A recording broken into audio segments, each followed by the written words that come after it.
Richard Southern is here with us in studio to talk about the day's top business stories. Hello to you, Richard. It's nice to be in real life for a change. It's a good switch up seeing you in person. We're going to begin with something that's on everyone's radar, especially now, food prices. Yeah, we've talked a lot about how they've gone way up. Everyone feels it when they go to the grocery store.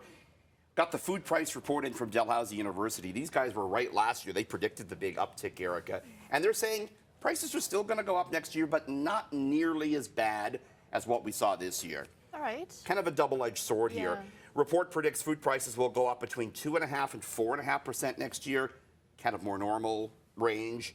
I want to show you some of the items that they're forecasting to go up the most. Bakery items, they're going to be pretty expensive. Meat and vegetables also looking at about a 5 to 7% uptick. Yeah, that bakery one hurts me because I do love those bakery items, especially like getting it for get-togethers and things. Yes. So yeah. I like my croissants too, Erica. Breakfast, yeah. Sylvain Charlebois, director of the analytics lab at Dalhousie University, had a chance to talk to him about it. Take a look. The meat section is going to be a little problematic. In fact, there are 3 sections where we are expecting prices to be higher than average: bakery, meat products, and vegetables. Those are the 3 categories that we're going to be watching very closely. Here's the good news, Erica. He is predicting some more price wars between grocers next year as they look to sort of bring people back in the door. People have gone to the dollar store and all that now. And that, he says, more competition could lead to lower prices for some items next year.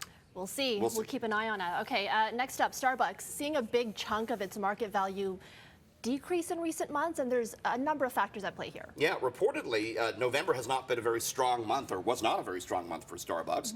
Biggest reason, reportedly, is the fact that, you know, the economy now has people saying, I don't want to spend $6, $7 on a latte.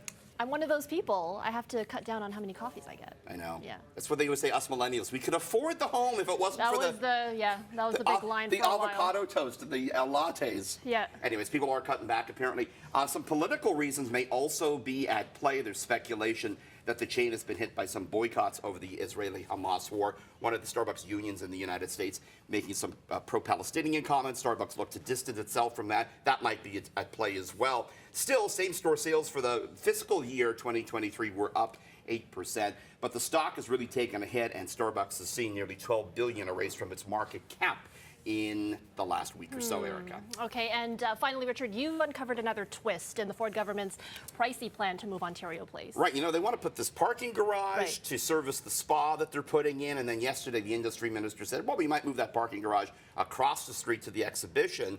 CityNews today obtained the initial request for proposals for the Ontario Place redevelopment, which was sent out in 2019. It showed back then the government wasn't prepared to pay anything for parking. They weren't going to build any parking garage. So there was some subsequent deal with Therma that we don't know how that came to be, or if other companies were offered that. That's one thing we uncovered. The other thing, the document shows the government is obliged to pay to provide 1,200 parking spots for Live Nation for their Budweiser stage. We didn't know about that. Right. Interesting. More on this. It's our top story right now, toronto.citynews.ca, the latest on the Ontario Place to do.